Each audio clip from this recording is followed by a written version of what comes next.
Today, let's try some new affordable Shopee makeup.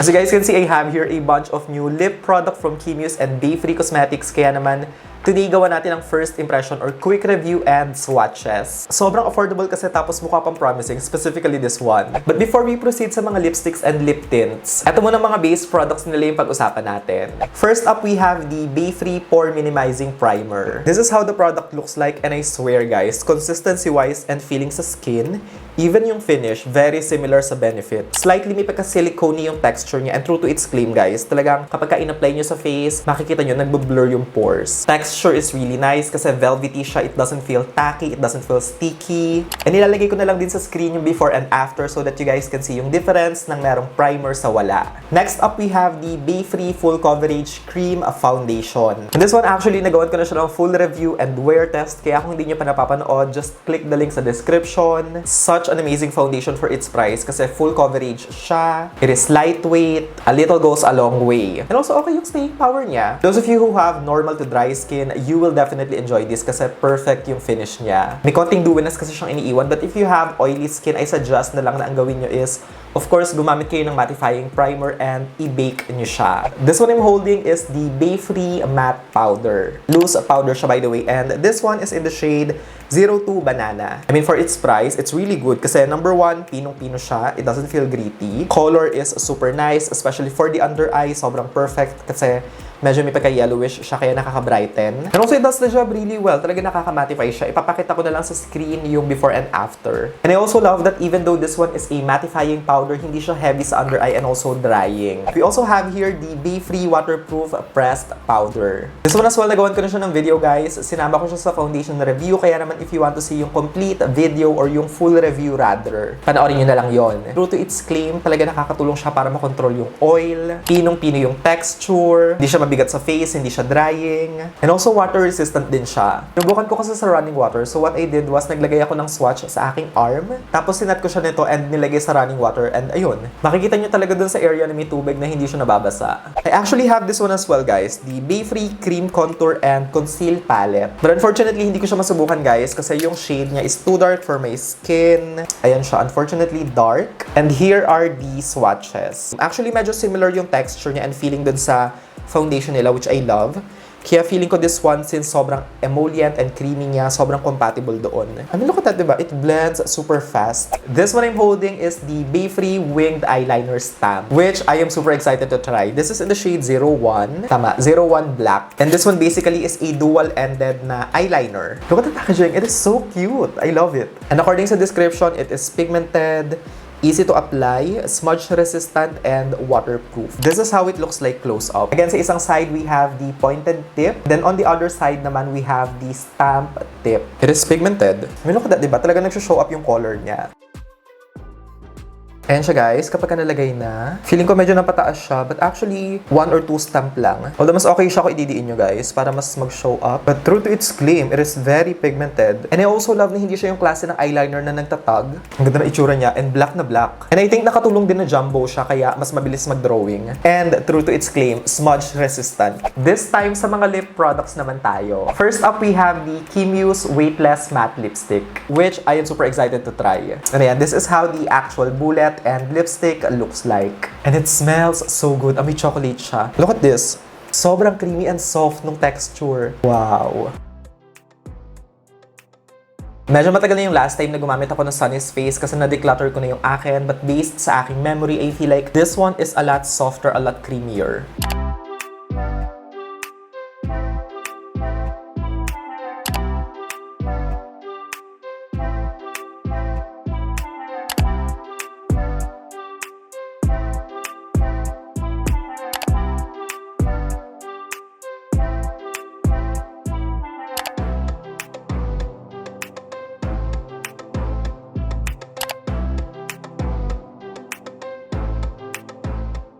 Next up, we have the BAYFREE Powder Matte Stain. It doesn't have any weird scent. Perfect for everyday shade.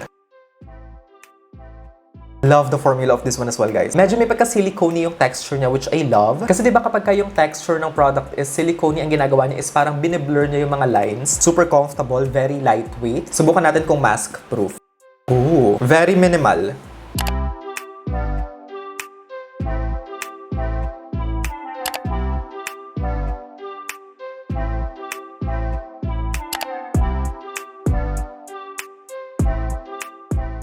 We also have this, which is called the BAYFREE Pigment Velvet Tint. This one smells like chocolate as well. Kaamoy niya yung bullet lipstick kanina. Ang gaganda ng shade. Look at that. It feels nice on the lips. Actually, almost like water tint siya. Parang medyo may pagka-satin yung finish. It's not heavy as well. Very comfortable sa lips. Bukan din natin kung magta-transfer sa mask. Ayan na, ilang ulit na yan. Super duper minimal. As in, almost non-existent.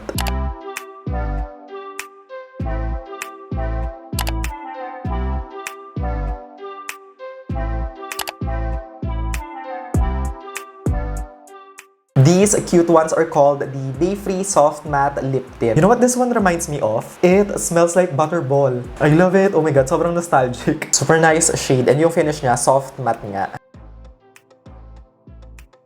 It doesn't feel tacky, which is perfect. Hindi nagdidikit yung lips kapag ka pinapress. Even though it looks super matte, it doesn't feel dry. Again, itest natin siya sa mask. Zero transfer. Oh my god.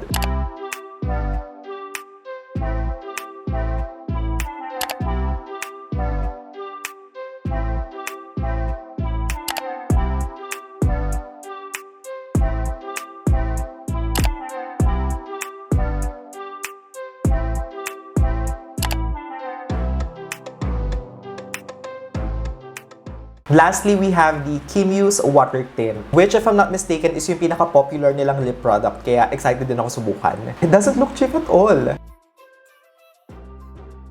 I love the fact na hindi siya yung klase ng water tint na parang nag-ano lang, naiiwan sa center. Ayun, di ba? Sobrang even ng kulay niya. It looks so nice. And also sa mga dry patches, hindi siya nagkikling. Isa rin kasi sa concern ko yun kapag ka water tint, di ba?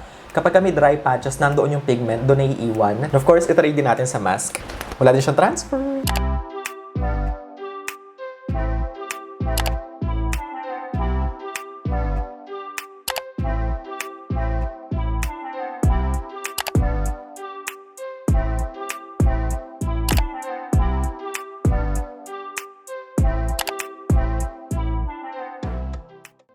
Anyway guys, that is it for today's video. Overall, super happy kasi diba, considering that all of these products are less than 200 pesos lang, sobrang dami sa kanila yung worth trying. Powder and foundation, you already know how I feel. Sobrang nice ng coverage and finish for its price. Itong eyeliner, I can see myself using kasi ako talaga guys, hindi ako mahilig mag-eyeliner kasi medyo nahihirapan ako ipantay. This one, hindi ako nahihirapang maglagay ng eyeliner. And I also love na sobrang black niya and ang ganda, ang bilis yung gamitin. As for lip products naman, to be honest, lahat sila sobrang na-enjoy ko. But I guess, mag-share na lang ako sa inyo ng top 3. First, sa aking favorites is itong Weightless Matte Lipstick. Kung naghahanap kayo ng dupe or something similar sa Fluff Matte ng Sunny's Face, you guys might want to check this one out. I also love this one, yung Soft Matte Lip Tint. Even though matte and velvety kasi yung finish niya, hindi siya yung klase ng tint na matigas or nagda-dry. Actually, sobrang perfect nga nung name niya na soft matte kasi ganun talaga yung feeling niya and yung finish sa lips. This one as well, sobrang na-enjoy ko siya kasi nga yung finish niya, di ba, parang may pagka-silicone kaya once you apply it sa lips, parang it gives that blurring effect and perfect din siya kung mahilig kayo dun sa mga faded or Korean-inspired na finish ng lip tint. So again guys, that's it for today's video. And also kung hindi ko pa na-mention all of these products available sa Shopee, kaya if you want to try them, just check the description box kasi ililink ko silang lahat.